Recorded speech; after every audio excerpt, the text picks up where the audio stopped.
How to log in Wells Fargo Mortgage. Welcome, and let's get right into this tutorial.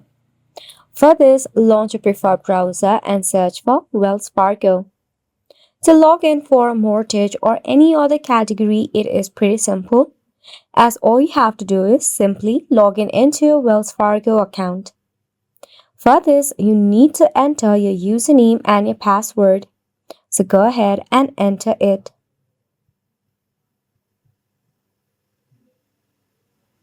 Tap on Save Username if you are using your personal device and click on the Sign On button to log in into your Wells Fargo account. In the case of forgotten credential, tap on Forgot Username or Password.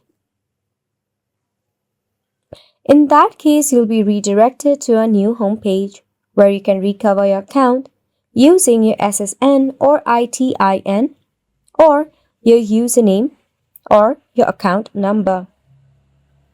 Just click on the preferred option, then follow up the given instruction to recover your account and log in into your Wells Fargo account. And it's a wrap for the video as well. Thank you so much for tuning in.